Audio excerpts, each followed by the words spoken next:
ಕೊಡಲೇಬೇಕು. ನ್ಯಾಯಕ್ಕಾಗಿ ಹೋರಾಟ ಬೇಕೇ ಬೇಕು, ಬೇಕೇ ಬೇಕು.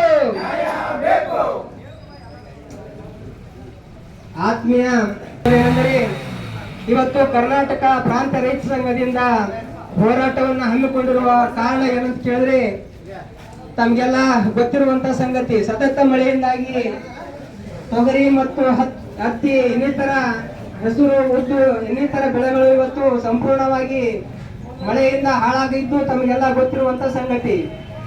ಇವತ್ತು ಸರ್ಕಾರಕ್ಕೆ ನಾವೊಂದು ಮನವಿಯನ್ನ ಕೊಡೋದಕ್ಕೆ ಬಂದಿದ್ದೇವೆ.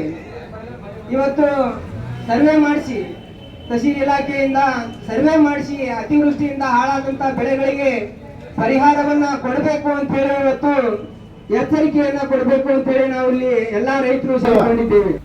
ನೋಡಿದ್ರ ಬಿತ್ತ ಮುಂದೆ ಗೊಬ್ಬರ ಸಿಗಲಿಲ್ಲ. ಗೊಬ್ಬರ ಕಾಳೆ ವ್ಯಾಪಾರಿಗಳು ಅವ್ರದವ್ರು ಇನ್ಕಮ್ ಮಾಡ್ಕೊಳಕ ಇವತ್ತು ದೇಶದಾಗ ಯಾವರೇ ಬದುಕ್ಲತ್ತನಂದ್ರೆ ಅದು ರೈತರಿಂದ ಅನ್ನಂಥದ್ದು ಇವತ್ತ ನಾವು ನೋಡ್ತಾ ಇರ್ತೀವಿ. ಥೋಡೆ ಮಂದಿ ಬದುಕ್ತಾರ, ಥೋಡೆ ಮಂದಿ ಬೆನ್ನ ಮೇಲೆ ಹುಡು ಬದುಕ್ಲತ್ತಾರ. ನಾವು ಗೊಬ್ಬರ ಹೆಚ್ಚಿಗೆ ಮಾರಬೇಡ್ರಿ, ಬೀಜ ಹೆಚ್ಚಿಗೆ ಮಾರಬೇಡ್ರಿ ಅಂತ ಹೇಳಿ ನಾವು AD ಆಫೀಸ್ ಅಗ್ರಿಕಲ್ಚರ್ ಎದುರು ಹೋರಾಟ ಮಾಡಿದೇವಿ. 4 ದಿವಸ ಏನು ಓಡಾಡಿದ್ರು ಅಂತಂದ್ರೆ ಪೂರಾ ಸುಧಾರಣೆ ಮಾಡ್ತಾರೆ ಅಂತ ಹೇಳಿ ಓಡಾಡಿದ್ರು ಅವರು ಕೃಷಿ ಇಲಾಖೆಯವರು. ಎಲ್ಲಿನೂ ಸುಧಾರಣೆ ಆಗಲಿಲ್ಲ.